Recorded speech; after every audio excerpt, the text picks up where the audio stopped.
Jnana-timindasya Gnana Salakaya Chakshu Sumrita Yena Tasma Shri Gurave Namah.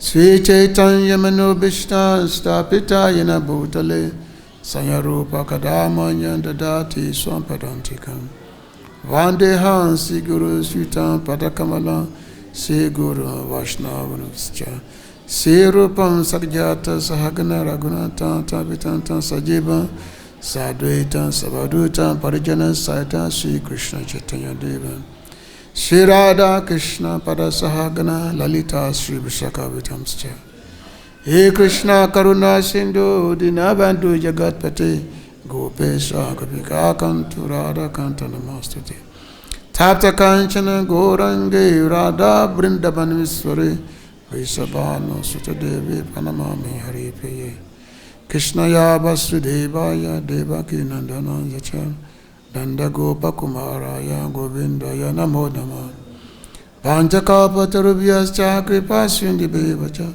Patitanam Pavana Bhebhyo Vaishnavebhyo Namo Namah Namo Mahabhadanyaya Krishna Prima Pradayate Krishnaya Krishna Chaitanya Namine Gaurati Se Namah Sri Krishna Chaitanya Prabhu Nityananda Sri Advaita Gadadhara Siva Shri Gaura Bhakta Vrinda Hare Krishna Krishna Krishna Hare Hare Hare Rama Rama Rama Hare Hare Hare Krishna Krishna Krishna Hare Hare Hare Rama Rama Hare Hare Ananda Lila Maya Vigraya Himavada Vicha Visundaraya Tasma Maha Parimrasa Paraya Chitachandaya Namana Mastate Chitachandaya Namana Mastate. So I thank everyone for being here this evening for our evening Bhagavad-Gita class at ISKCON Balaram Temple, ISKCON Vrindavan. So it's always an auspicious occasion to speak Bhagavad-Gita on Bhagavad-Gita. So Lord Krishna is speaking to his dear devotee Arjuna about the method of attaining the Supreme. Attaining the Supreme is the title of this chapter of Bhagavad-Gita, the chapter 8 of the Gita. Chapter 8, yeah, text. Today we're going to be reading text number 4 today. So at the beginning, Arjuna asks Lord Krishna some questions, and the Lord is providing the answer. Actually, the whole Bhagavad Gita is questions and answer.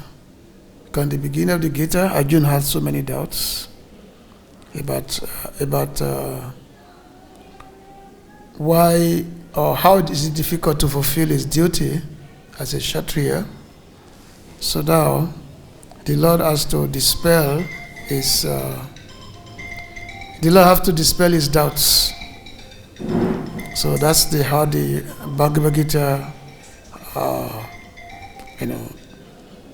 discussed. So this text number 4, Lord Krishna said, Adibhutam Ksharo Bhavaha Purusha Chadi Dayavatam. Okay, maybe you just chant if you have the Gita. You have the Gita, text number 4? Okay. Chapter 8, text 4. You can get a copy of the Gita is there. Oh, okay. Okay. Adbhutam Ksharo Bhava Purusha Chadi Dhaivatam Ade Yagyaham Vivatra Dehe Deha Vritam Bara Adibhutam, the physical manifestation. Kshara, constantly changing. Bhava, nature.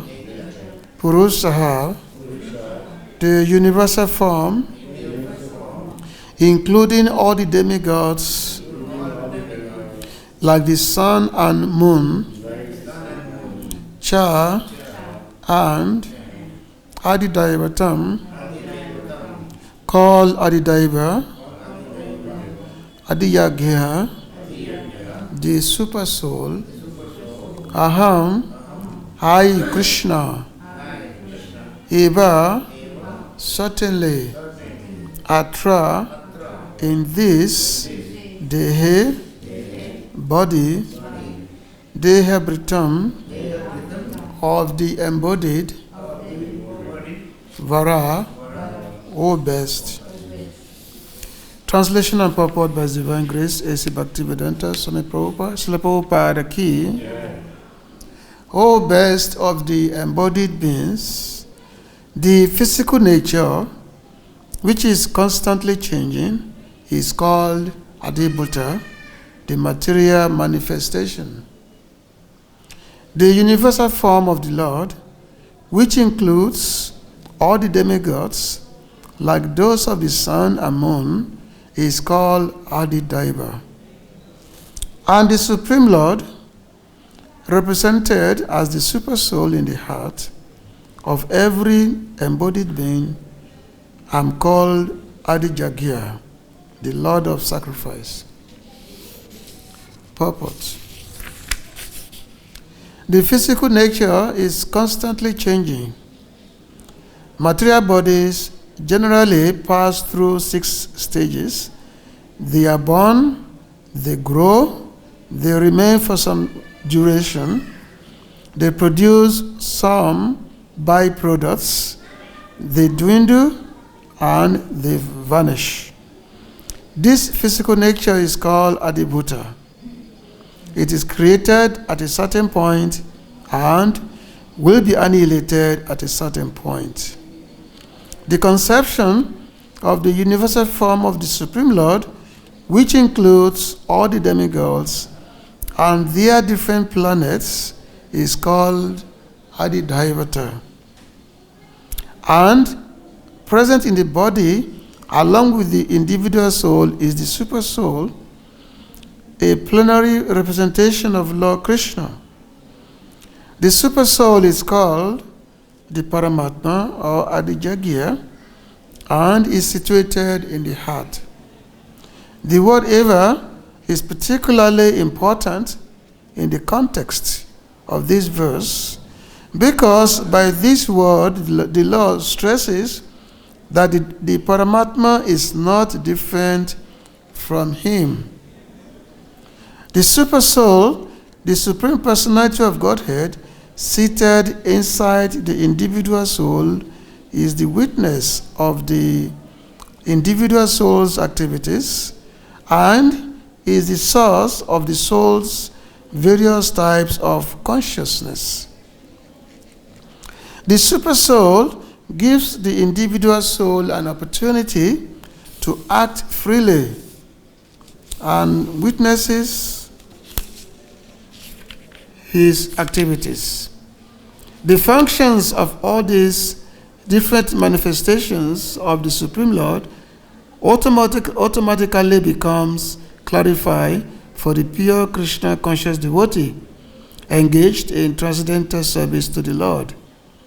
The gigantic universal form of the Lord, called Adidaivata, is contemplated by the neophyte who cannot approach the Supreme Lord in his manifestation as super soul.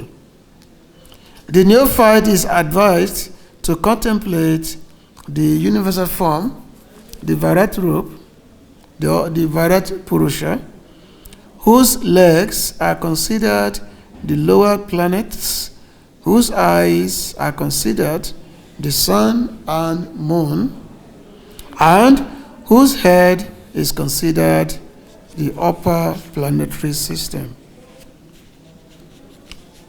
Adibhutam Ksharam Baba, Purusa Chadidaivatam, Adijagya Ehanivatra, Dehadeya Britambara. So in the beginning of this chapter, so Lord Krishna has the Lord 7 questions.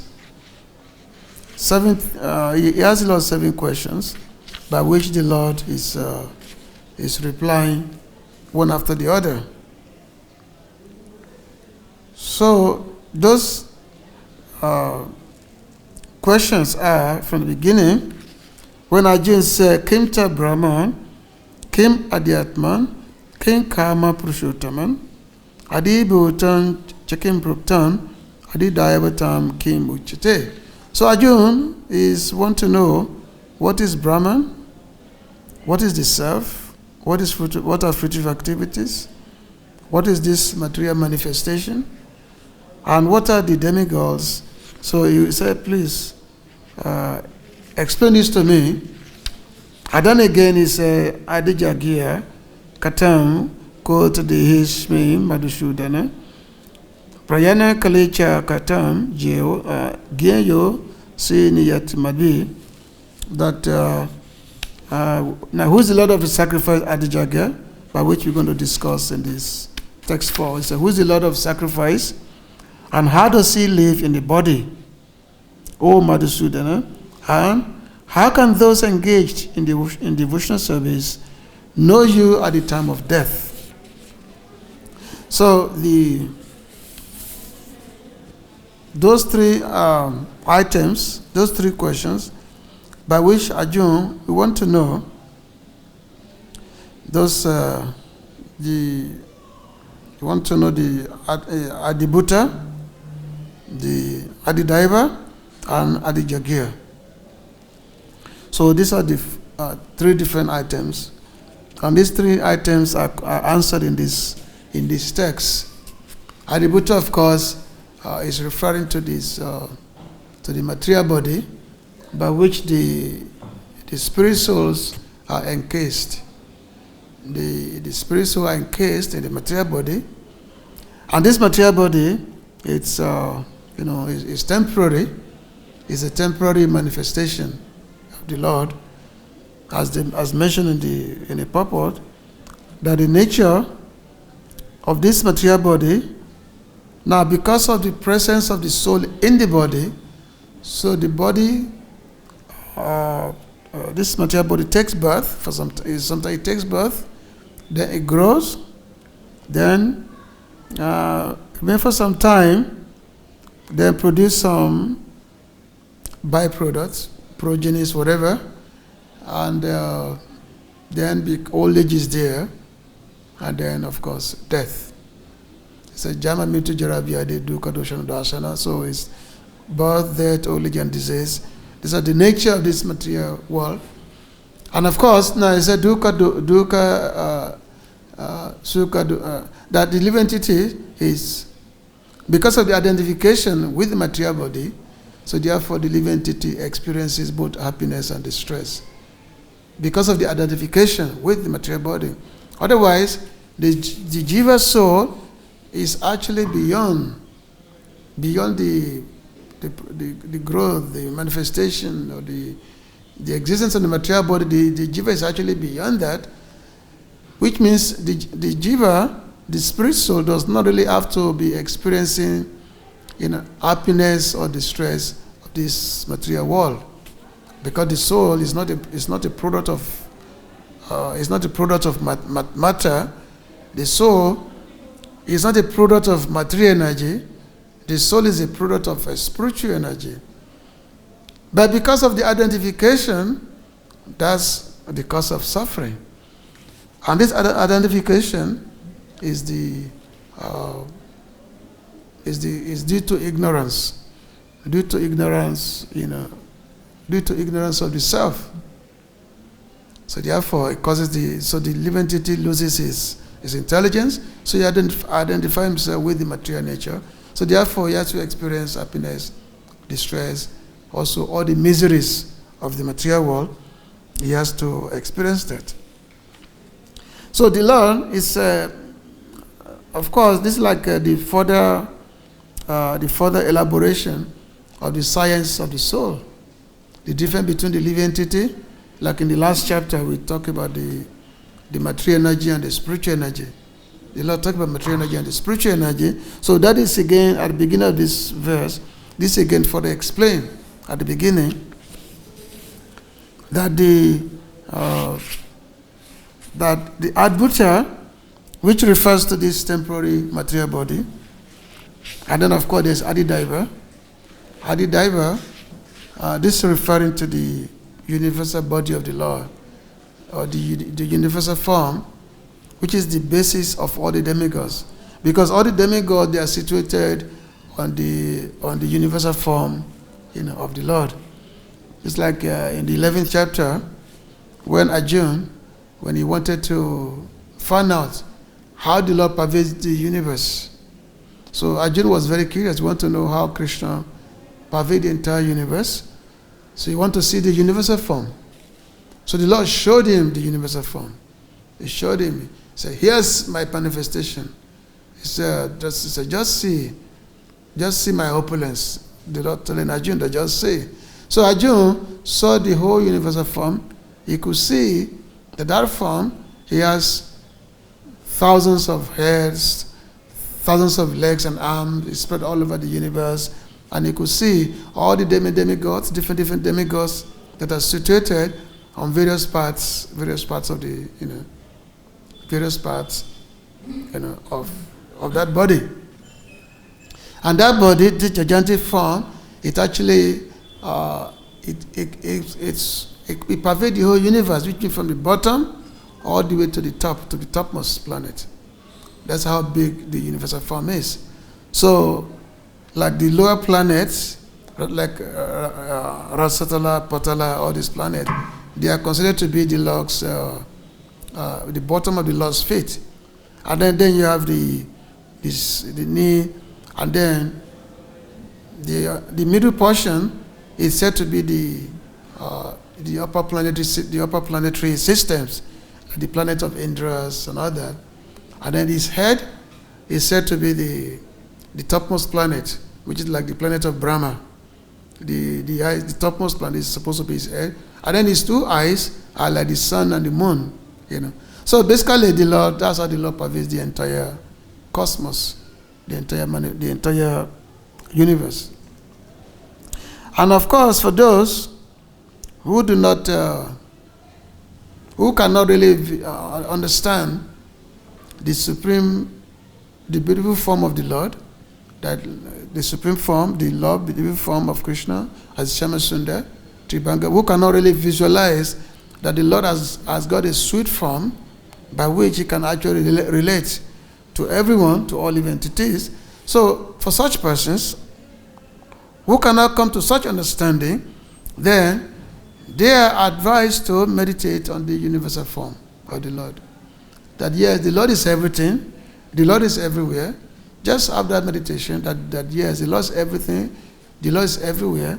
And by such meditation, by such worship of the Lord being everything, the Lord being everywhere, by such worship, so eventually, when we come to purification, if one can understand that yes, the Lord is everywhere. After all, the Lord is everywhere anyway. That's the reality. So so that is Adidaivatam, how is everywhere. And then of course Adijagya, how is the sacrifice, is the object of sacrifice. Adijagya, Jagya means the sacrifice. So the Lord, He's the Lord of sacrifice. And it's only by His inspiration that the living entities are able to perform anything. For instance, the living entity, they are advised to engage in form of different type of sacrifice by which they can invoke the blessings of the demigods, or by which they can invoke the blessing of the Lord. But the Lord said He's the Lord of the sacrifice, and He is the object of the sacrifice. And of course, in this chapter, the Lord is going to explain how the living entities, how do you engage in the worship of the demigods, in order to obtain different fruits. They engage in the worship of the demigods.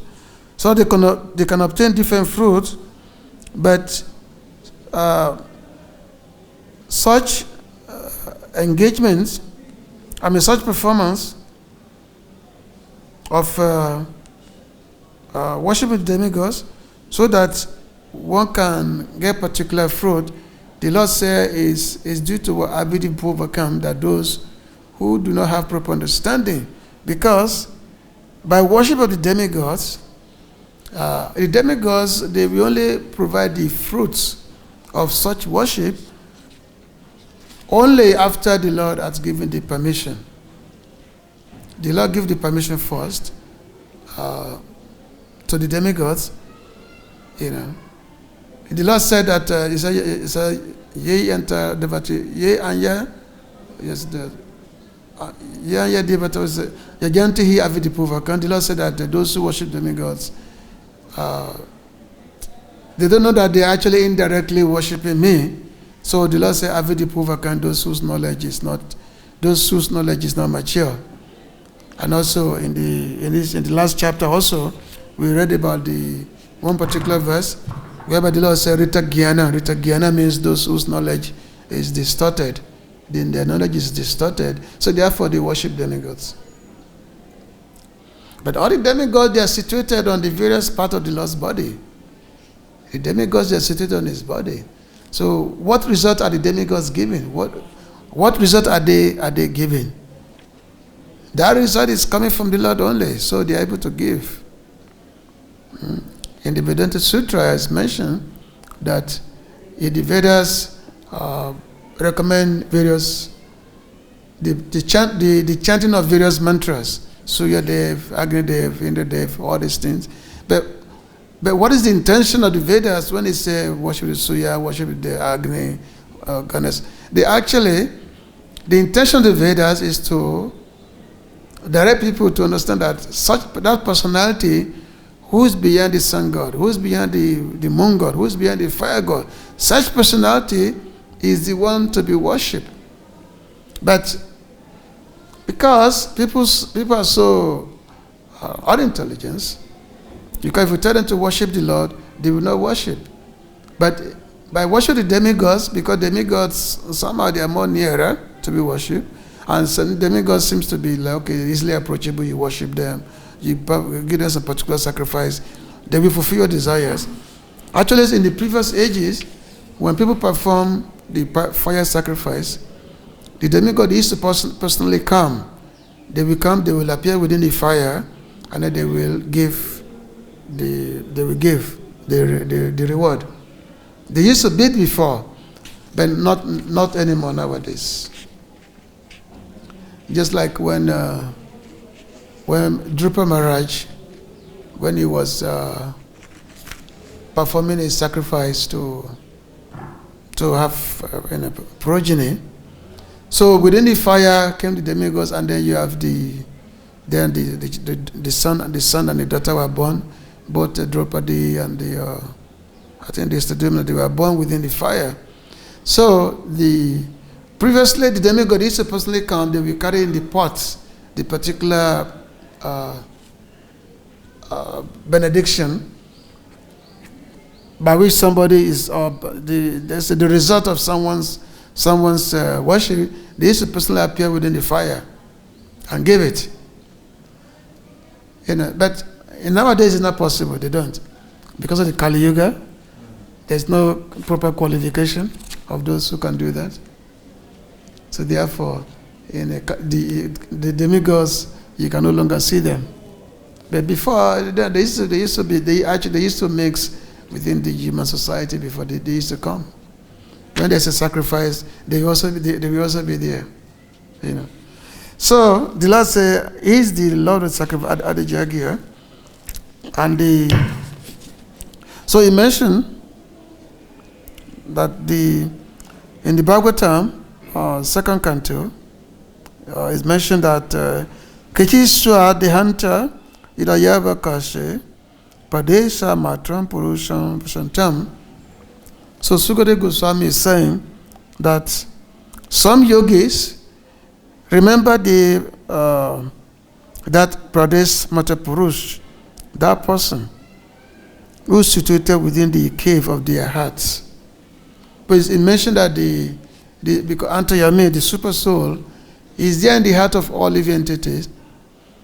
I mentioned that Pradesh Mata, the size. So the heart, the Lord is situated within the heart at the size of a thumb. The size of a thumb is there at the super soul, because it's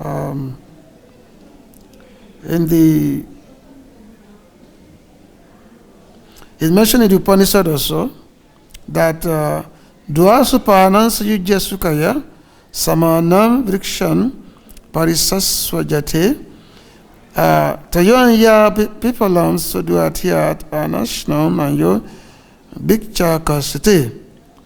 So this will mention that he said Dvasupanam, that within the on a tree there are two birds. There are two birds sitting on a tree. So two birds are there sitting on a tree.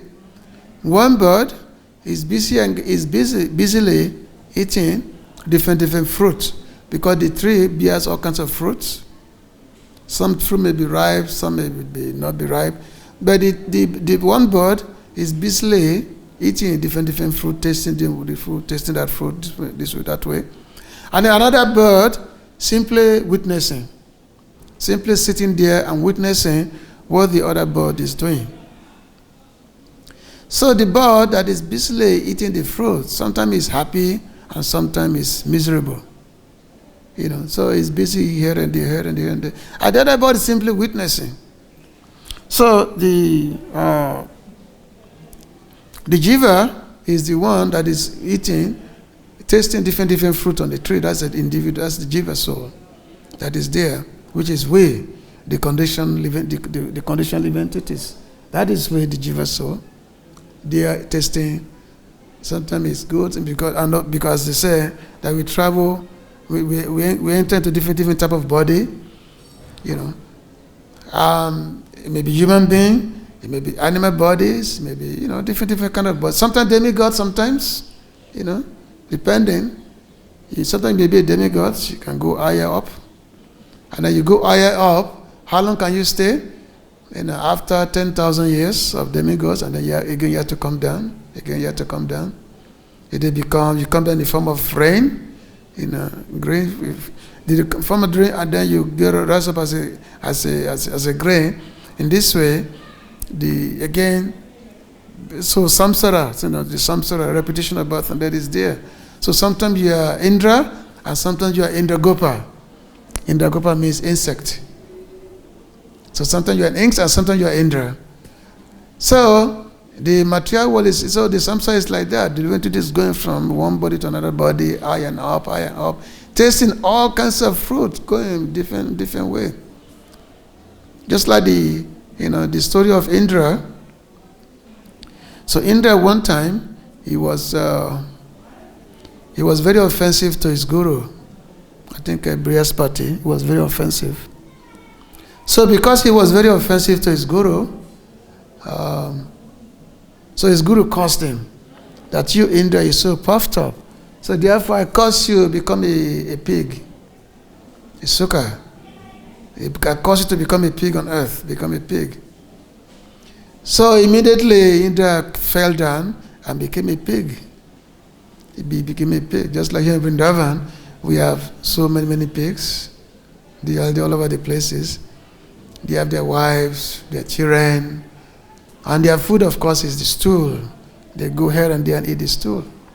So Indra became a pig, and he has a wife, his pig wife. And then so many children he has. And he was very, very happy. He totally forgot that he was the husband of Sachi, the most beautiful woman in the heavenly planet. His food was somaras and all that. But he became a pig here. He was very, very happy. His wife and children, piglings, he was so happy, He was enjoying life.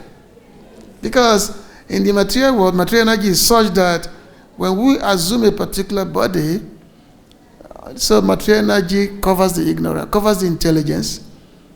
because the tongue became covered over, so that the living entity is absorbed in that particular, species of life. The living entity is totally absorbed in that only. No recognition of the previous existence. The moment we are transmigrating, any particular form we assume, we have in that particular form, we have the abima of that particular form. That's what we have.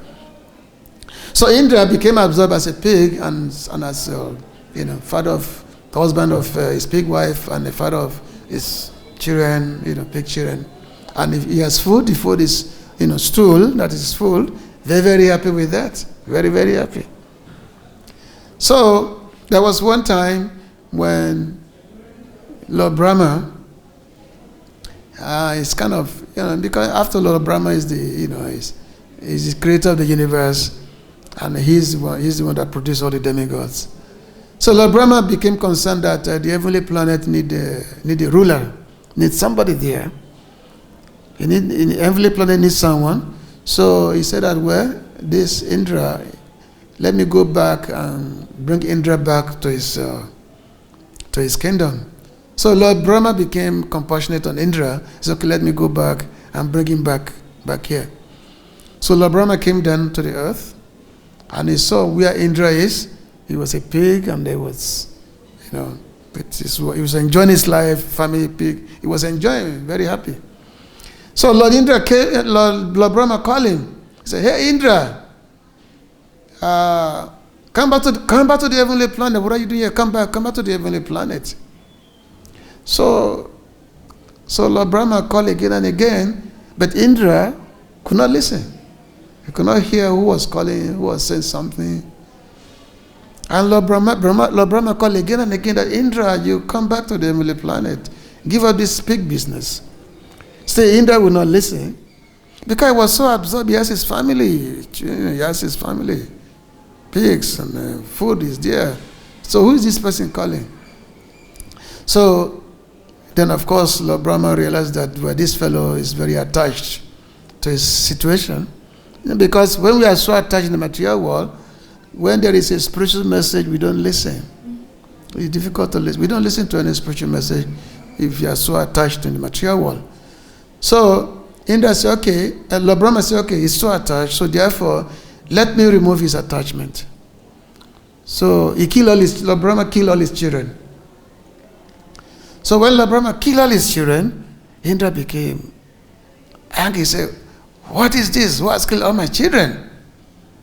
What is this? And he looked up. He saw that it was Brahmaji, who has killed. He saw this big person who has killed his children. He tried to rush, but it's so small. Lord Brahma is so big, He could not do he couldn't do anything. So he was simply lamenting. Oh, what a life! My children is dead. What a life is this? So he was lamenting. And then Lord Brahma again called him and said, hey, Indra, come back to the heavenly planet. Come to the heavenly planet. This is your kingdom. Come there. Come, but you are the king there. Still, Indra would not listen. He couldn't listen. After all, yes, all his children has been killed, but he figured that he still have his wife. He can still produce, he can still produce more children. So Lord Brahma said, okay, so he wanted to remove his last attachment. So Lord Brahma then killed his wife. So when Lord Brahma killed his wife, now Indra became so enraged, started lamenting. He could not. He tried to see what he could do to Brahma. He could not do anything because he's so small, and Lord Brahma is so big. So he tried, he could not do anything. So he was, he could only be full of lamentation. He was simply lamenting, crying, what a miserable life and all this. So again, now Lord Brahma again tell him now that, oh, Indra, come to the heavenly planet. Now because all the source of his attachment has been removed down, now he could not listen to Brahma. He said, what are you saying? Lord Brahma said, you come to the heavenly planet, I'm calling you. You are the Indra. Come to heaven. So Indra said, where is that place? That heaven, where is that place? Brahma said, that's a mighty place. You are the king there. He said, that place? Is my wife there? Is my children there? Can I get food? Can I get my food to eat there? My stool another to eat there? So the Brahma said, "You foolish, you are the husband of Sachi, and you didn't summarize." So so eventually the Brahma he had to get Indra back in there. So because of this material attachment, we cannot hear any particular spiritual message. So when the living entity becomes so miserable, and finally he started realizing himself to be full of miseries, material life is just so unmanageable. So at that time, he started looking into his friend, the other bird who was simply looking who's simply witnessing what this other bird is doing. So at that time, start looking over that, oh, I have a friend here. Maybe my friend can help me out in my distress. You see, because the Lord is there. Is the Adijaga as the Lord of sacrifice, the Antayami, the super soul. So is there is there within the core of the heart of every living entity. So it's only when the living entity start understanding that yes, this material world is not really enjoyable. It's at that time that they started turning towards God, started making inquiry that who am I? Why am I here? What is this material world? Why am I suffering? So start making all these questions. So his friend will start providing the assistance, the help. So therefore, the Lord, as a super soul, send a representative. Send his representative. In this case, is in the form of Sadhguru, a spiritual master, who will come to give enlightenment to the suffering living entity. So so that is there. This is what the Lord is explaining to Arjuna here. That yes, I'm the super soul. I'm the I'm the enjoyer of everything. It is me alone who is the object of sacrifice, as the Lord is explaining here to Arjuna. It is me alone who is to be worshipped. So, and of course, because Arjuna, being a very qualified person, after all, the Lord is directly instructing him. So the Lord called him Britam Bara, that the best of all living entities. So the Lord is actually complimenting Arjuna, because after all, Arjuna is asking the Lord, all questions, several questions. The Lord said that because you are my friend, I am giving you this knowledge because you are my friend. Not only you are my devotee and also my friend. So therefore, I am instructing you. I'm giving you this knowledge. Otherwise, this knowledge, it's not easily available it's not really available to all living entities. But because you are my devotees and also my friend, so therefore I am instructing this knowledge unto you, because by hearing this knowledge, one can become free from the ocean of the materialistic existence. So the Lord in this verse, he said that Britam Bara, that the best of all living entities.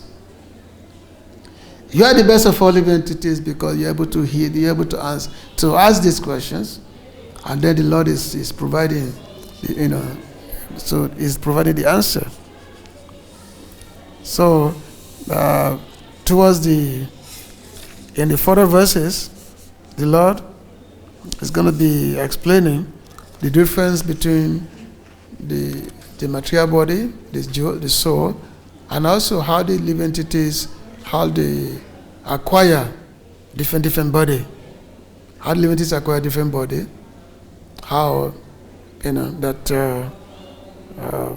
when somebody leaves their particular body, how they get another one, this way. So the Lord's going to be explaining that in the next verse. And then, of course, toward the end of this chapter, the method of attaining the Lord will be fully explained towards the end of this chapter.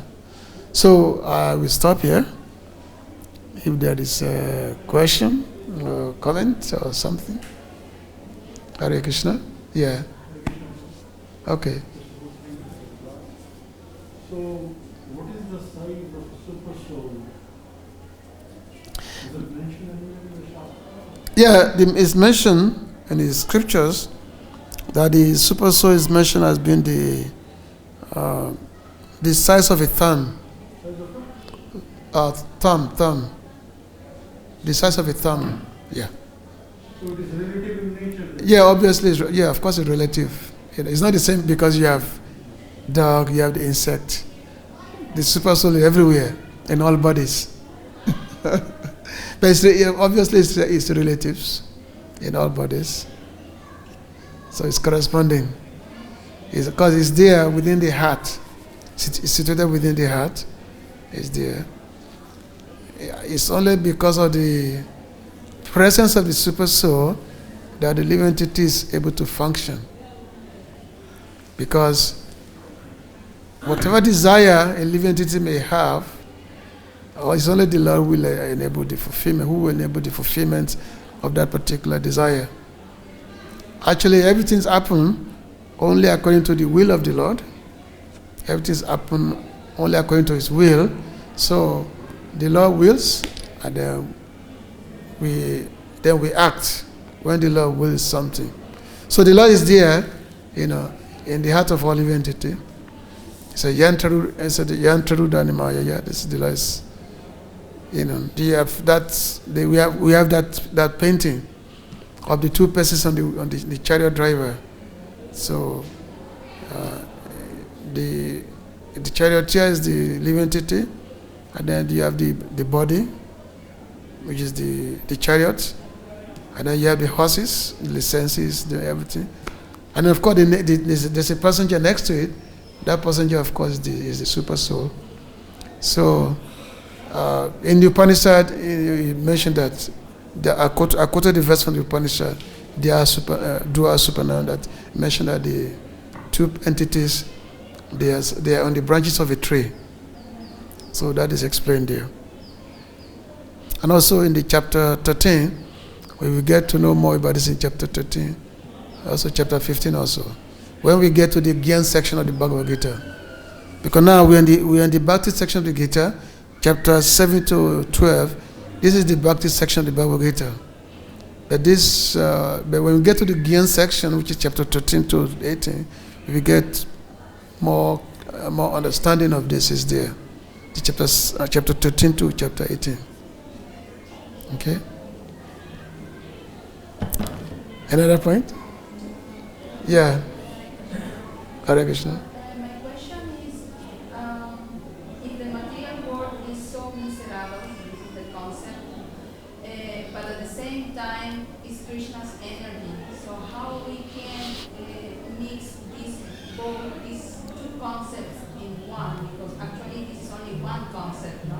Yeah. But the world is always divided in two concepts. Mm-hmm. So how we can preach to the others that actually is Krishna's energy more than miserable, no? So Yeah, it's not that it's Krishna energy. Krishna's energy is not miserable. It's we who is miserable, because we want to enjoy that energy. We want to enjoy that doesn't belong to us. So, because the living entity is not a product of material energy, but the living entity being inside the material body because of turning the back away from Krishna, so he thinks we can enjoy the material energy. The material energy is constantly changing, changes all the time. Is that constant changing that is causing the living entity's miserable condition because of the identification with the material energy. The energy is there, energy belongs to Krishna, of course. But you want to enjoy that energy without Krishna. So therefore you suffer. Sometimes you are happy, sometimes you are not happy, sometimes you are miserable. But the devotees, of course, they have a different view of the energy of Krishna. Devotees, they look at the Lord's energy. They say that yes, this energy of the Lord is meant to engage in the Lord's service. So therefore, the devotees, they take the Lord's energy and use that energy in the Lord's service. So therefore, devotees are not miserable.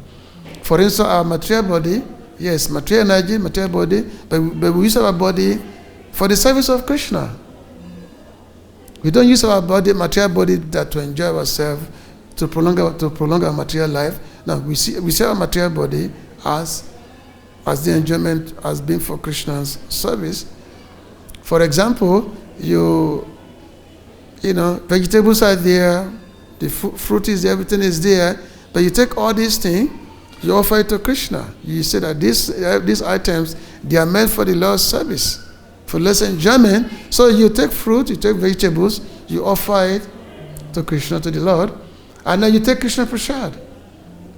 But the same fruit, the same vegetables and fruit that a materialistic person takes, it takes that for its own enjoyment. So oh, how nice, I cannot enjoy myself, this and that. So therefore, you get the consequence, you become miserable after that. So therefore, one gives you the fruit, sometimes good, sometimes bad. But the other one, even though the same thing, but it gives you spiritual happiness, spiritual bliss. So that's the difference.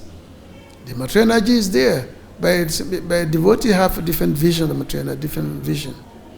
So therefore, whatever is material can be made to be spiritual. So therefore, fruit, vegetables, water, whatever, even though they are material things, but they become spiritual things. They become spiritual by being offered to Krishna. Then they become spiritual. So therefore, you take prasad, you take whatever, it nourish your body. Also, you also grow spiritually. You get to associate with the Lord. You can leave this material world by utilizing the same material energy for the service of Krishna. Then you can get out of the material world. You see. So it's just a matter of our mentality. It's just a matter of mentality. How we see things. Same things, but different mentality. Correct? Just like you go to River Yamuna, you go to Ganges River, and you take water from the Yamuna, and then you say, Om Ganga Nama, you offer to Ganga, or you offer to Yamuna. But who does the water belong to? Yamuna or Ganga? But you're offering it. But it's the act, the mentality that make difference. It's the mentality that's been applied, that's been used.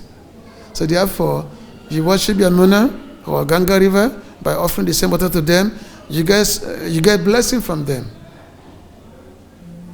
Whereas if you simply see Ganga or Yamuna as a means of exploitation, then you will suffer. You suffer in the material world. You see. So that's the thing. Correct? So, anyway, thank you very much. So we can stop here. Srila Prabhupada ki. Hare Krishna.